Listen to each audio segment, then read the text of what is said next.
अदालतें सिर्फ पत्थरों से बनी इमारतें या वकीलों की काली पोशाकों का मजमा नहीं होती। ये वो जगह हैं जहां देश का आम आदमी इसी उम्मीद के साथ अपनी याचिका लेकर पहुंचता है कि जब हर दरवाजा बंद हो जाएगा तब ये चौखट उसकी बात सुनेगी। लेकिन सोचिए, क्या हो जब उस चौखट को संभालने वाले पहरेदार ही आपस में टकरा जाए? क्या हो जब किसी सूबे के सबसे बड़े मंदिर यानी कि हाईकोर्ट के अंदर से उठने वाली हवा में न्याय की महक की जगह आपसी खींचतान और अविश्वास का बारूद तैरने लगे?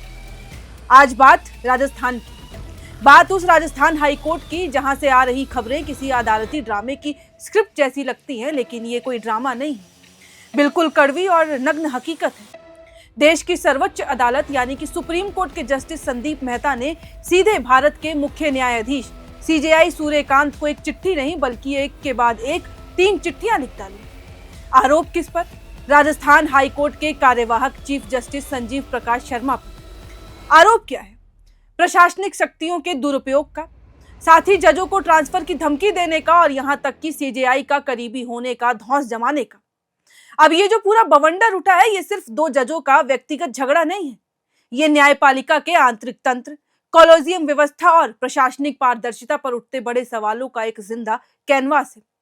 चलिए आज इस पूरे मामले को परत दर परत समझते हैं और इसका एक निष्पक्ष, बारीक और गहरा विश्लेषण करते हैं। नमस्कार, मेरा नाम है साक्षी और आप देख रहे हैं एयर नाउ। मामले को समझने के लिए पहले इसके घटनाक्रम की क्रोनोलॉजी को समझना जरूरी है। ये कोई एक दिन का गुस्सा नहीं है, बल्कि अंदर ही अंदर सुलग रही वो आग है जो अब लेटर बम के रूप में बाहर आ गई। जस्टिस संदीप मेहता ने सीजेआई को 2 अगस्त, 10 अगस्त, 17 अगस्त को लगातार 3 लेटर लिखे, यानी आधा महीना भी नहीं बीता और 3 बार सुप्रीम कोर्ट के जज को अपने ही पूर्व मूल हाई कोर्ट के हालात पर चिंता जताते हुए देश के चीफ जस्टिस का दरवाजा खटखटाना पड़ा। लेटर में जस्टिस मेहता ने साफ तौर पर लिखा है कि राजस्थान हाईकोर्ट के acting chief justice Sanjeev Prakash Sharma अपनी प्रशासनिक शक्तियों का गलत इस्तेमाल कर रहे हैं। वे साथी जजों को यह कहकर डराते हैं कि उनका ट्रांसफर करवा दिया जाएगा, और यही नहीं, और खुद को सीजेआई के बेहद करीब बताते हैं। जस्टिस मेहता ने यह भी दावा किया है कि जब वे राजस्थान के दौरे पर गए तो वहां के कई जजों ने उनसे मिलकर एक्टिंग सीजे के व्यवहार और कार्यशैली पर गहरा दुख और ऐतराज जताया। उन्होंने लिखा कि जस्टिस शर्मा ने न्यायिक कामकाज के खिलाफ ऐसी शिकायतें मिली है जो पहली नजर में उनकी ईमानदारी पर गंभीर सवाल खड़े कर देती हैं। इसके अलावा जस्टिस मेहता की सबसे बड़ी मांग यह है कि राजस्थान हाईकोर्ट में तुरंत प्रभाव से किसी बाहरी राज्य से एक स्थायी यानी कि परमानेंट चीफ जस्टिस की नियुक्ति की जाए, ताकि राज्य की न्यायपालिका में कायम इस दुर्भाग्यपूर्ण स्थिति और डर के माहौल को जल्द से जल्द खत्म किया जा सके। लेकिन सबसे पहले समझिए कि हाईकोर्ट में चीफ जस्टिस या एक्टिंग चीफ जस्टिस की भूमिका आखिर होती क्या है। कानून की भाषा में चीफ जस्टिस को मास्टर ऑफ द रोस्टर कहा जाता है। अब इसका मतलब क्या है? तो इसका मतलब यह है कि कौन सा जज कौन सा केस सुनेगा, कौन सी पीठ यानी कि बेंच किस विषय की सुनवाई करेगी, और इसका फैसला चीफ जस्टिस ही करते हैं। न्यायिक मामलों में चीफ जस्टिस भी अन्य जजों की तरह ही बराबर वालों में पहला होते हैं, यानी कि फैसले देने के मामले में उनके पास किसी अन्य जज से ज्यादा पावर नहीं होती। लेकिन प्रशासनिक मामलों में उनके पास व्यापक अधिकार होते हैं। समस्या तब पैदा होती है जब कार्यवाहक पद पर बैठा व्यक्ति इस अस्थायी पावर को एक हथियार की तरह इस्तेमाल करने लगे, जैसा कि जस्टिस संदीप मेहता के लेटर में आरोप लगाया गया है। यदि कोई एक्टिंग सीजे अपने साथियों को ट्रांसफर की धमकी देता है या फिर अपने पद का इस्तेमाल वर्चस्व जमाने के लिए करता है, धौंस जमाने के लिए करता है, तो ये मास्टर ऑफ द रोस्टर के सिद्धांत का सीधा उल्लंघन और दुरुपयोग होता है। अब इस पूरे कंट्रोवर्सी के केंद्र में एक और बड़ा मुद्दा छिपा हुआ है, हाईकोर्ट में स्थायी चीफ जस्टिस की नियुक्ति में होने वाली देरी। भारत भर के विभिन्न उच्च न्यायालयों में अक्सर महीनों तक चीफ जस्टिस का पद खाली रहता है और वहां एक्टिंग चीफ जस्टिस के सहारे काम चलाया जाता है। और राजस्थान में भी यही हुआ, लगातार यही चल रहा था। जब किसी हाई कोर्ट को लंबे समय तक कार्यवाहक नेतृत्व के भरोसे छोड़ दिया जाता है तो 2 बड़ी समस्याएं पैदा होती हैं। कार्यवाहक सीजे के पास वो नैतिक और संवैधानिक अधिकार बल नहीं होता जो एक स्थायी सीजे के पास होता है।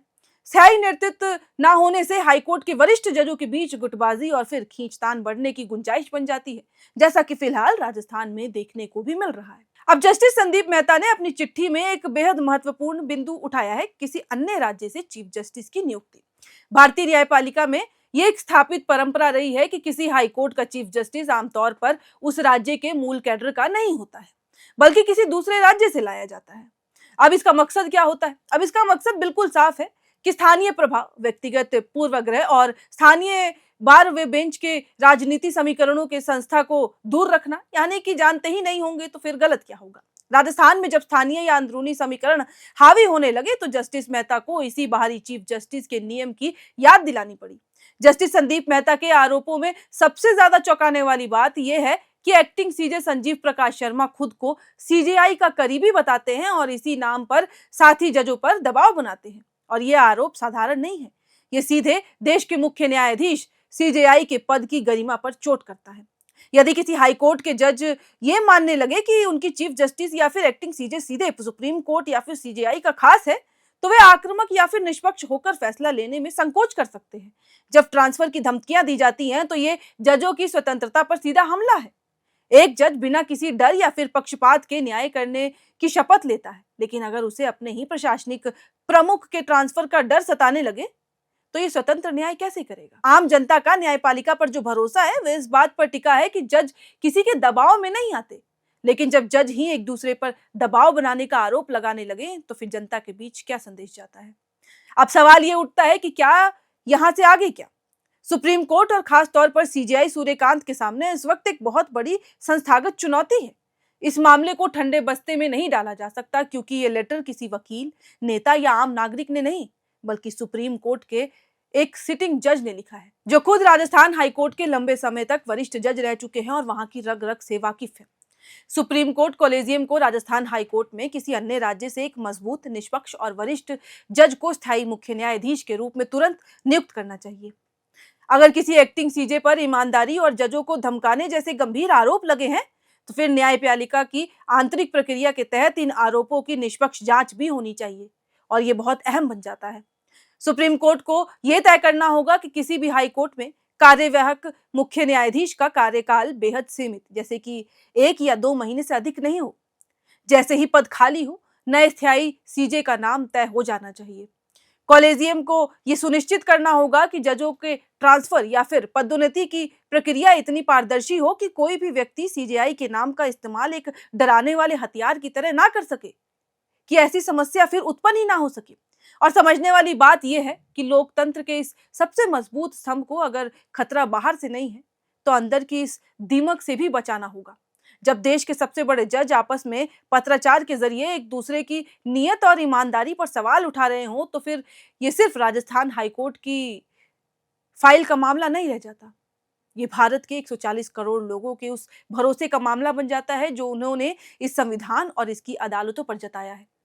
उम्मीद की जानी चाहिए कि सीजेआई सूर्यकांत और सुप्रीम कोर्ट का कॉलेजियम इस लेटर को सिर्फ कागजी सोच समझकर नजरअंदाज नहीं करेगा, बल्कि एक सख्त, पारदर्शी और ऐतिहासिक फैसला लेकर यह साबित करेगा कि न्याय का मंदिर अपनी पवित्रता से कोई समझौता कभी नहीं कर सकता, ना अभी ना आने वाले भविष्य में।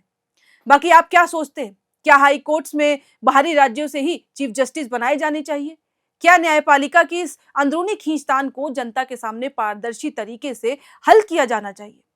आपकी जो भी राय है, जो भी विचार है, कमेंट बॉक्स में लिख के जरूर बताइएगा। ये वीडियो कैसी लगी ये भी बताइएगा, लेकिन इस वीडियो में फिलहाल इतना ही।